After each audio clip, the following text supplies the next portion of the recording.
At this time, please make welcome Jason Wright. He is East Texas Regional Director of the Senate Office, and that's an important thing to remember, for Senator Ted Cruz.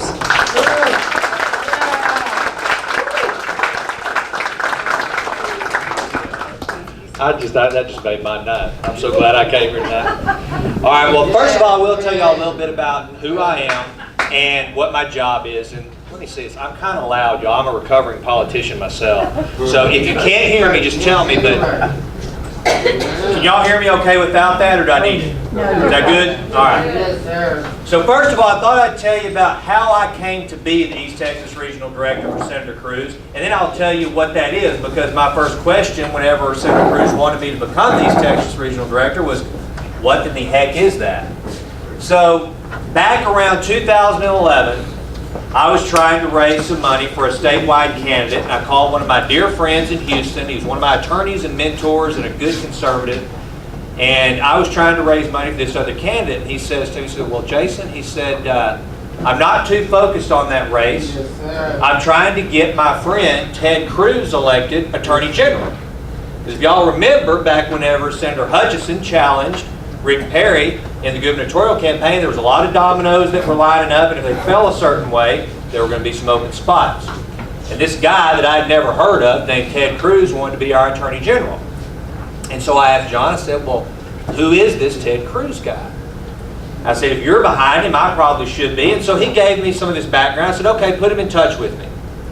And so he did so, and I said, all right, well, let's host a breakfast for him. And I was the first person in Tyler, or kind of almost anywhere in East Texas, to bring then Ted Cruz to town. We had 12 people show up at that breakfast, and that was because I begged them and twisted their arms and promised them breakfast. It wasn't because of Ted Cruz. And so you can imagine going from those days to where we are now, where many of y'all in this room have been to standing room only events where we've watched this courageous, principled conservative stick to his guns, do exactly what he said he would do each and every day he's been in the Senate. And I have a little bit of a unique perspective, because let me tell you all a little bit about my personal background. I'm a 5th generation East Texan, and for those of y'all who are native East Texans, you know we're just a little different. We just are. I love East Texas. I'm from Sulphur Springs. I graduated from Stephen F. Austin State University, and I moved to Action Jacks, Paulette.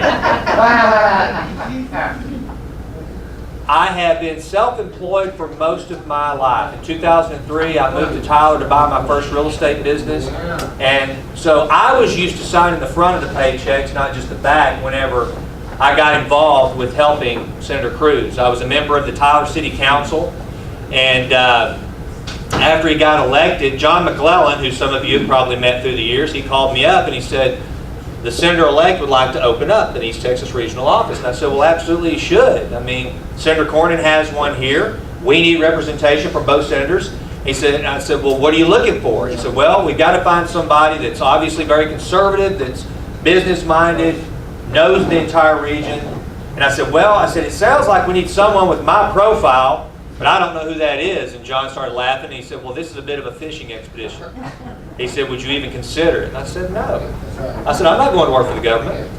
And he said, and then as I thought about it a little further, and I prayed about it, I thought, what an opportunity.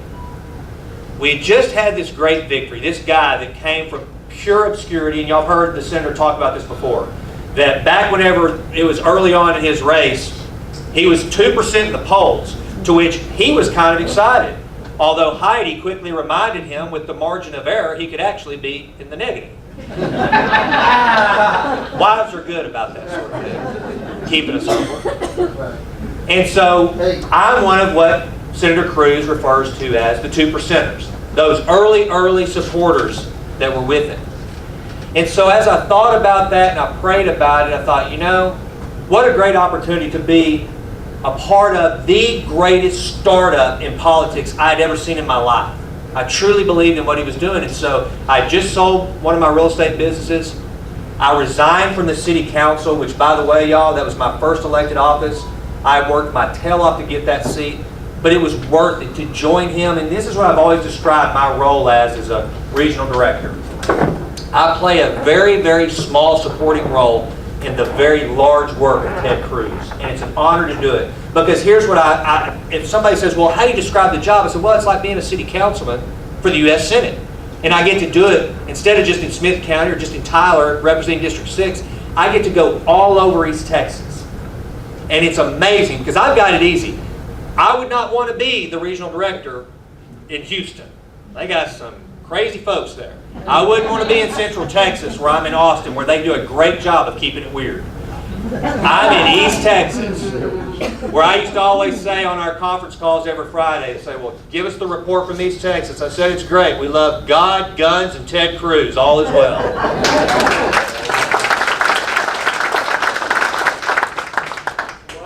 And so what I do for the Senate and what I do for the senator is literally, I am how he duplicates himself out here.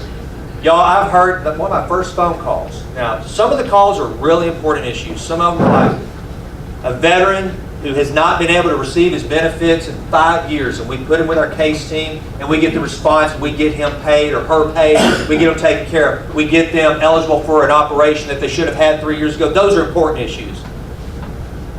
Or you get these really, really important issues like a lady who called me and told me how terrible the lunch was at the Elkhart High School. And for the life of me, I could not imagine what made that lady wake up that day and go, you know what, this food's terrible. I'm calling my United States Senator right now. But then I thought back to whenever I was first on city council and a guy called me and he was upset about his cable bill. So you just never know. Judge Page, you never know, do you? Commissioner, you never know what you're going to get called for. So basically what I do, and I'll just tell y'all real quick, and then I want to get into some of the behind the scenes and kind of bring you into where we are on this side of the aisle, or on this side of the operation versus what Josh will talk about. If you ever have any issues that you truly think that the federal government can help you, that's what we do. Because there are certain circumstances where all of us in this room, we want to get the federal government the heck out of the way. However, the federal government has made some commitments to all of us. And the Constitution has guaranteed some things for us that if they're being infringed upon, it's incumbent upon us to make it known. And I am the way, and the rest of the regional directors are the way. Senator Cruz, who's outnumbered 28 million Texans to 1, duplicates himself. So it's a thrill and it's an honor for me to get to represent him to you guys and to represent your concerns to Senator Cruz. Now, because I have this history, the reason why I wanted to tell you a little bit about my long history with Ted Cruz, I want to tell you what I've seen over the last 6 years. I remember staying up all night whenever he did that 22-hour floor speech. We huddled around, the DC staff gathered in the conference room, back when Chip Roy was our chief of staff, who now is running for Congress in the 21st District, and God willing will win that seat. They all gathered around and we all got on a conference call, those of us in the state, and we read from Psalms, and then we literally sent the senator out to battle. And I remember as he took to the stage, or took to the podium to start his speech, it was very emotional for me because I noticed right then how alone he was, and here's how alone I knew he was. I had sat with the senator not long after he was elected, and he had mentioned in the caucus that the first thing he was going to do was introduce a bill to fully repeal Obamacare. Now, he's in the Republican caucus, right? He ran on the idea that he would do everything in his power to repeal the Affordable Care Act. He was shouted down by fellow Republicans. He likes to say, he goes, he said one senator said, just move on. He said, I always thought Move On was a liberal organization. It blew his mind. And so when people would ask me soon thereafter, and y'all appreciate this, me and fellow East Texans, they were like, what's it like for him? I said, it's terrible. I said, because you have a principled conservative leader now, which is about as likely to be seen in the United States Senate as a snipe. And I said, I think they've seen their first snipe. And I don't know if y'all have ever been on a snipe hunt, but I've never found one yet. And that's about how rare leadership is in Congress. And all of a sudden, this guy, and here's what I really think happened. Because I do seriously get this question a lot. Why do they hate him so much? Why is it that members of leadership to this day will not even speak to him on an elevator? Why is that? He's not in the sewer. He's not in the sewer. Exactly. Here's also what I believe it is. I think if I had been one of these senators that had been in office, some of them 30 years, 20 plus years, having all that opportunity, all those years, and had never, ever, ever taken the stance that each and every one of us wanted them to take, put Ted Cruz in office to take, all of a sudden you've got a freshman senator that was not supposed to win, that was once 2% in the polls, that had no business being in their very, very elite and exclusive club, coming in, doing exactly what he said he was gonna, by gosh, do.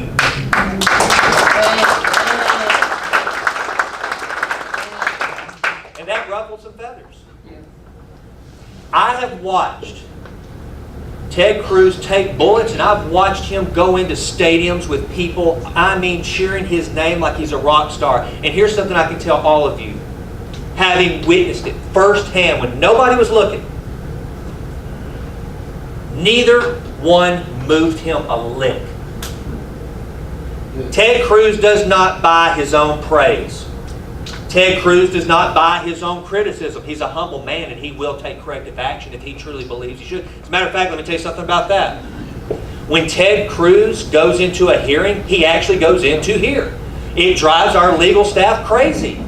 Because most senators, when they go into a hearing, they pretty much go in with their mind made up, and the hearing is to kind of get everything out to the public so they can understand the decisions being made.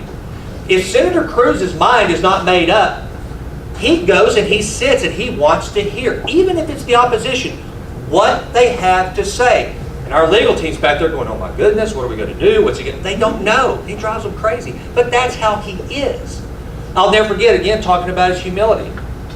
One time we were at UT Tyler. We had just done one of our first tours. He's a newly minted senator. And it's weird. Something changes from whenever I'm, just like you guys, grassroots organizer, out there knocking on doors, campaigning for him, going around giving surrogate speeches. There's something that changes when all of a sudden Senator is in front of his name. Now, it didn't change Ted Cruz, but it changed for me because all of a sudden he's not just my friend Ted. He is now my United States Senator.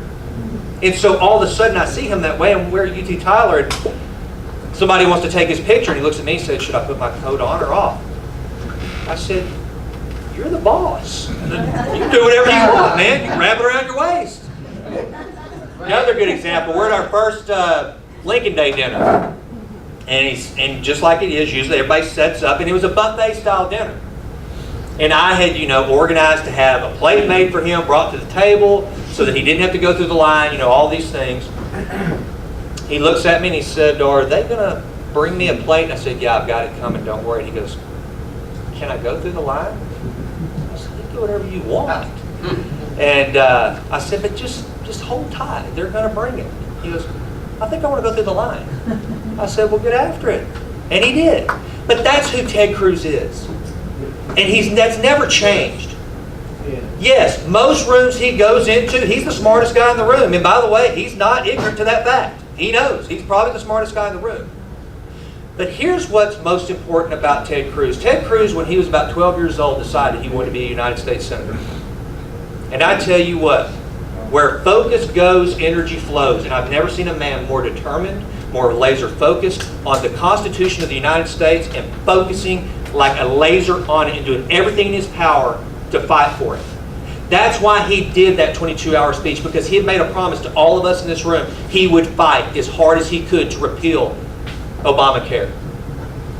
There's a reason why he doesn't go along to get along, and there's a reason why our staff in D.C. doesn't get invited to a lot of the lunches and a lot of the palm pressing and all that. There's a reason why they don't speak to Ted Cruz in the elevator. Leadership doesn't. It's because he has stuck to his guns. And look, he'll be the first one to tell you it hasn't always been perfect. Whenever you've got to vote on an omnibus bill that is purposely designed to include hurricane relief along with a bunch of other horrible spending nonsense, purposely done. Could have easily been pulled out and voted on separately, but wouldn't be allowed, that was not allowed by leadership. So now he has to take a vote for Texans to make sure they get the relief they need, along with a bunch of other nonsense. He understands he's had to do that and explain why to his Texans. He said, how could you do that? Because he's fighting not only many times, more times than we like, the left, but he's also fighting those who sit on our side of the aisle. And I've watched him take up the fight each and every time. So that's the Ted Cruz that I've known, that I've watched, and have had the honor and privilege. Y'all, right here, I like to think that I'm a case in point testimony to the kind of man Ted Cruz is. Because like we were talking about earlier, this is the longest in my entire life I've ever worked for someone else. And that someone else is you. It's the longest ever. I've been self-employed most of my life. I honestly thought this would be about a year or a year and a half passion project. I put myself through Stephen F. Austin State University. I graduated without debt, but I also didn't have any money. I had to get to work. And so I wasn't going to go be a staffer or do, I didn't get to do like Josh did and run around the country and follow his passion. No, I was getting married and she wanted to eat. So I had to go get a job. But that year and a half has turned into 6 years. Now, I did take 4 months off to run for Congress. I got my tail kicked, but that's all right. I believed, and the senator believed, it was a call, it was a potential mission field that I could go to. And when it was over, he said, I want you back. I said, you don't have to ask twice. Here I am 6 years later. And it's an honor. And the only reason I do this is because I love our country. It's just like, again, it's a small price to pay for such a big miracle that is the United States of America. It truly is. And with Senator Cruz, what I've seen each and every day, you've got a guy that truly understands this miracle. A lot of people think this is just normal.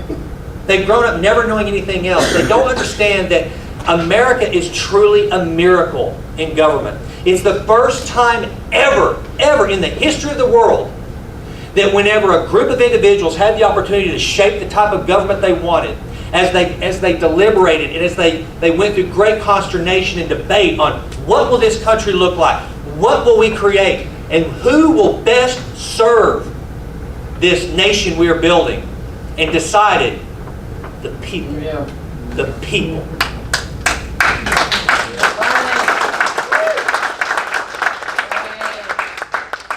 It's the first time ever that the document that would be the Constitution would not bind the rights of the citizens, but it would bind the power of the government.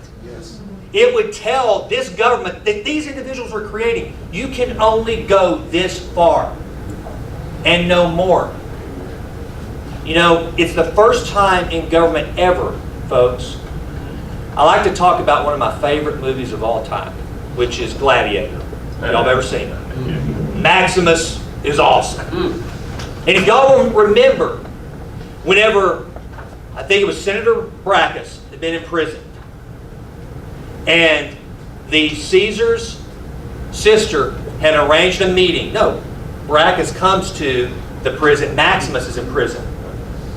And he's having this conversation about how he's going to go raise up his army, come in, basically perform a coup, and take back Rome. And Senator Brackus says, so what you're saying is, once Rome is all yours, you will just give it back? He said, yes. Now, that was an Academy Award-winning movie. Okay? It was fiction. The United States of America, a Virginian by the name of George Washington. I get emotional just thinking about this. He leads a ragtag army of Continental soldiers and farmers that form a militia to overcome the greatest empire on earth. He overcomes insurmountable odds as a leader. And when it's all said and done, they wanted to make him a king. And he was offended by the very notion. And what did he do? Once America was all his, he gave it back. It's the first time ever that a military leader like George Washington led and was victorious in a revolution and did not become the leader of that nation. First time ever. He was later elected, but he did not seize power for himself. Yes. That's the genius that is America. And that's what everyone in this room understands. That's why you're here doing what you're doing. That's why y'all are wearing out the official office and Josh and everybody else wanting your Ted Cruz signs. God bless you for wanting them. It's because you understand what is at stake. You know, I've got two daughters, one's 17, one's 18. And July 4th was always kind of special in our house because they had to sit down and they had to understand what the War for Independence was. They had to understand how remarkable this thing we call America is. And I can tell y'all unequivocally, instead of going into it, y'all know what the senator has fought for. He did partner with the president for lower taxes. He did continue to fight to defeat the Affordable Care Act. The individual mandate, that was Senator Cruz's fight saying, hey, let's take this part out. He's continued to do that. But I want you to understand that it's these other principles that are bigger than just policy. Every single policy that Ted Cruz fights for and writes and sponsors, it measures up against the Constitution of the United States. And he wants to understand, does this make government bigger or smaller? Does it give the government more power or less? That's it. I've watched him do it from day one. I know he's out there doing it today. And God willing, he will continue doing it for another 6 years. Now, here's where I'm going to close. And I'm sure Josh will say something to this effect. And you know, look, it's after hours, so I'm on my personal time, by golly. So I'll just say this. Do not wake up Tuesday with regret, or Wednesday with regret. When you guys go vote, make a call. Get an early voter list. Do whatever you have to do. Wear people out. Guilt is a very powerful motivator. If you see somebody's name on an early voter list, say, why didn't you go vote today? Because let me tell you something. This is the potential reality. All of us in this room, we wake up with the exact opposite feeling we had when Hillary Clinton was not president. Think about how terrible that could have been. Think about the fact that if we wake up on Wednesday morning and we hear the new junior senator for the state of Texas is Robert Francis O'Rourke. Ever been the liberal, left-leaning, socialist Bernie Sanders is, he just looks and speaks a little better. Don't let that happen, please. Because of all the reasons I've told you, the reasons why we all got behind Ted Cruz in the first place, we've got to keep him there. So, with that, God bless y'all. It's wonderful being in Trinity County. Thank you so much. Now I'll take some questions. And I've got a list of questions. If y'all don't come up with them, then I'd be happy to go through. Yes, ma'am. What can we do about term limits? So, okay, so you know Senator Cruz introduced a bill for term limits. I think just keep speaking about it. Now here's the thing. I can tell y'all right now. Whenever I went through my campaign, that was literally one of the greatest issues that came up over and over and over. Immigration and term limits. I think you just keep talking about it. You keep pushing, you keep the heat on, you keep the pressure on, because we're getting to a point where it's not going away. And politicians, eventually, that's how they are. I remember somebody telling me, there's nothing worse than all of a sudden a bunch of people showing up into the city council chambers or the commissioner's court, and you don't know why in the heck they're there. Nothing will scare a local official like that. Well, here's what's happening. There are so many people now showing up talking about term limits. It's no longer a far-flung idea. I think elected officials in the Congress are going to have to start answering for it. So just keep applying the pressure because it is a real deal. Senator Cruz has made that point. He's introduced legislation to that end. So we just got to keep turning up the heat. Back here then. At the last Texas legislation, they voted in support of SJR2, the Convention of States Movement resolution. Does Ted Cruz support that? Yes, I do believe. Yes, I believe ultimately the senator would be for a convention of the states, and here's the reason why. The only way we're ever going to see a balanced budget amendment is going to have to come from a convention of the states. It's the only way we're ever going to get Washington to operate the way our state does. That they're constitutionally bound to only spend the money that they have. And the senator has never offered me any indication that he would not be in favor of that. And term limits is part of that same resolution. Absolutely. And then, yes, sir. Oh, I just wanted to know why we have to keep operating on a continuing resolution, why we can't get a budget to last year. A budget? Yeah. Yeah, because here's what. And why can't we put some money for a wall in it? We don't have to fund the whole wall. Just a little piece of it. Just get a start.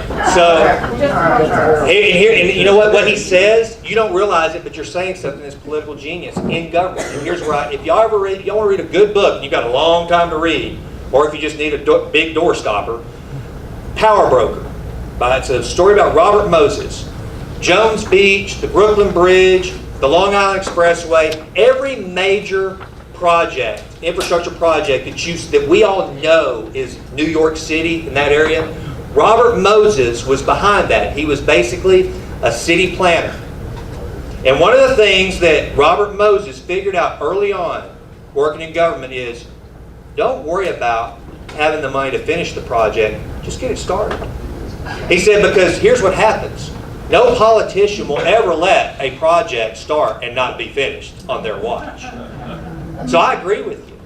Now, the reason why the continuing resolutions keep happening is because it's the only way you can vote on pieces of legislation or keep the government going.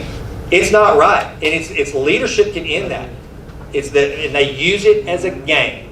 What they'll do is, okay, let's go ahead and do a budget. Then leadership will see something in there that they don't like. Ted Cruz will threaten to put something in there like to do away with the XM Bank because he sees that as corporate welfare. And then leadership will feel the tree, which will mean there are no amendments allowed any further. So instead of being able to submit the bill, and with the amendment, Ted Cruz says, yeah, I'll go ahead and vote for your bill, but I want this amendment that says the XM Bank is no longer is no longer secured by the taxpayers. The taxpayers are no longer going to co-sign loans for Boeing. That's what it means. Mitch McConnell makes sure that can't happen, and they do a continuing resolution just to keep it going so that you don't have to go through the full budget process, which means you have to have when y'all hear a clean vote and a clean bill, that means that every amendment is there, everything's been stripped out, such as funding for Planned Parenthood and all that other nonsense, that's out, and it goes through and gets a vote. And they're all scared to death of shutting down the government. And what the Republicans do know, and what has been seen time and time again, and by the way, I'm just telling you the way the sausage is made. I'm not saying I agree with any of this nonsense, but this is what happens. They know for a fact that if they don't do a CR to keep the government open for a few more days or a few more weeks, and it shuts down, who's going to get blamed? Republicans. Great example. When Ted Cruz gave his 22-hour floor speech, who was blamed for shutting down the government? Okay, now let's talk about that for a moment. So all of a sudden, Ted Cruz must be one amazing son of a gun. Because we're talking about a junior senator in the Senate, less than 90 days if I'm not mistaken, in the minority party at the time, by the way, just learning his way around the Senate chambers, and he is so powerful that he shut down the entire government. Really? Seems to me like Barack Obama and Harry Reid had a little more power on that deal than Ted Cruz. But that's how it works. And so in order to at least it's, you know, the way I look at it, if you're on the Republican side, and again, I'm not saying it's right, I'm just telling you the way these guys play up there. It's like you're playing a football game and you're just trying desperately to get a first down, and you're just going to you're just going to run the ball. You're not going to just throw a clean pass to the open receiver. Knowing that you're just going to keep driving the ball, even if it only moves an inch or two, so that you don't come to a complete dead stop, get blamed, and then never get anything else done. It's the biggest bunch of nonsense in the game, and one of the things, if y'all haven't read Senator Cruz's book, read it. He describes the way they play the game, because it was one of the most frustrating things he dealt with. Anybody else? I'll go through a couple of the questions that we got here. All right. What is being done to clean up this sewer in Washington, D.C.? Not enough. But I tell you what, but I will tell you this, most of y'all are on Facebook, right? Have y'all seen the little video series they have on there called The Swamp? Yeah. If you haven't, check it out. There are some members of Congress. I've had the opportunity to meet Mark Meadows, Jim Jordan, obviously on the Senate, Ted Cruz. There are some individuals up there that if we can just keep them there long enough, they're fighting the fight. But it is literally steering the Titanic. It truly is. So what we have to do is just keep electing guys and females that will hold the line, that will continue to want to drain the swamp. I understand that there is a fund set aside for the people in government to pay off claims of sexual abuse and other problems related to sexual acts. I want to know who set this fund up and who has used it to pay off accusers, and for how much, and will they be returning the money? I don't know. That came out when it was it wasn't Rangel, but it was a Democrat that they had some funds. So I don't have the answer to that one. It disappeared real fast. Yeah, off the news. exactly. What's in the works to get term limits on politicians? DC got that one out of the way. What is holding Republicans back from doing more to support President Trump? The Democrats seem to stick together on everything. Courage. Courage. Now, one of the things I do want to do, that brings up another point. Every once in a while, I will get calls and say, I know that Trump was mean to Ted Cruz during the campaign. Why is he not supporting him now? Let me tell y'all something. First of all, my former chief of staff is now a senior advisor to Donald Trump. When the president was crafting the defunding of the Affordable Care Act, Senator Cruz was literally at the White House almost daily. They have formed a very good working relationship, but it is different now. We have a Republican president, so you're not going to have Ted Cruz taking to the Senate floor to give a 22-hour floor speech whenever we've got a Republican president that has shown some pretty doggone good results. That's why you don't see Ted Cruz in front of the cameras, which, by the way, in my opinion, completely negates the narrative that he's just grandstanding and he's hogging the limelight. No. As long as the senator believes he can play a supporting role in an administration that is fighting for conservative principles, he's been there. And it's been really quite remarkable, the working relationship that has been formed between the president and Senator Cruz. So I can only speak to what I know of the senator. The others, I think there's probably just a courage deficit on a lot of it. I'm not going to take all these, but I do want to address some more before I go. The Congress has passed a lot of bills and the Senate has not voted on most of them. What seems to be the problem? Yeah, that's what I said earlier. I mean, to you and I, stuff just makes common sense. Let's say that you've got a bill that has a bunch of just garbage in it, but it's got something really, really good in it that needs to happen for the state of Texas. Well, I can tell you right now, whoever's in power, if it behooves them, and it is a chess game all around, if it behooves them to get the whole thing passed, then they're going to make sure, they're going to manipulate the rules to make sure it gets into the omnibus bill. By the way, here's how Ted Cruz's office works. Because I've sat up in D.C. a number of times, and all the staffers, they get letters of support that fly around the Capitol all the time. It can be somebody's office in Tennessee. They have a bill they want to include in the omnibus, so it comes and they're looking for support. You know what our guys do? Delete, delete, delete. Ted Cruz does not write letters of support for grants. He does not pick winners and losers. He thinks that if your grant is so good, you don't need his help. Sell it to the people, get it done. He's not there. If your bill is so good, he's not going to do the horse trading. He's not going to give a letter to support yours so that you'll support his. No. He's going to make the case to Texans as to why he's trying to continue to repeal the Affordable Care Act. Either you're in or you're out. Either you get it or you don't. And if your bill is so good, you don't need Ted Cruz. That's not how. We're not going to horse trade. We're going to legislate. That's how he operates. Then here's the last one. The average person working and paying taxes does not make half what the people working in D.C. are with unions, benefits, and retirement packages. How do you plan on getting this under control? So I can tell you now some of it is better than some parts of the private sector. I can tell you right now I made a lot more money in the private sector than I do now. But what the senator and what a lot of the offices have done is, we are on the Affordable Care Act. I have to get my health care through the DC Health Exchange.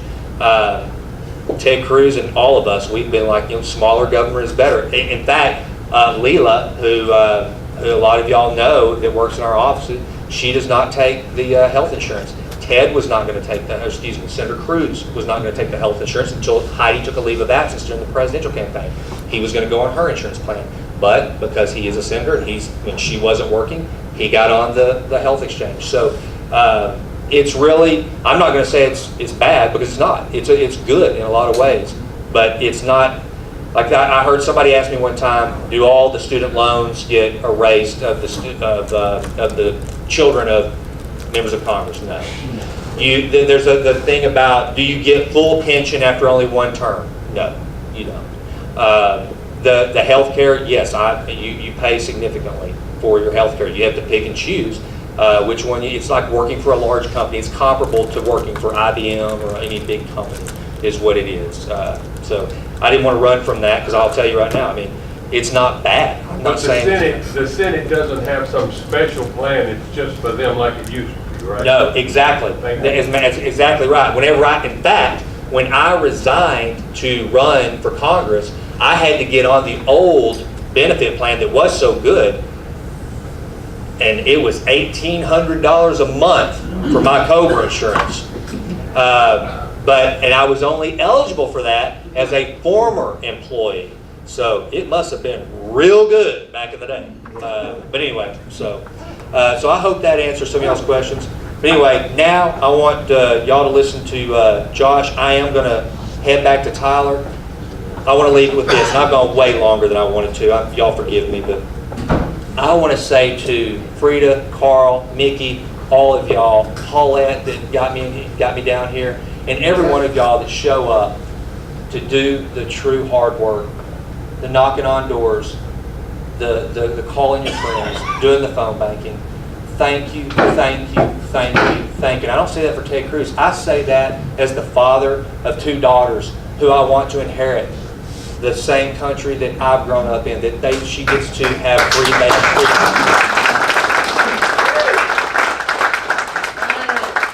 So with that, thank y'all. God bless. Good to be with you.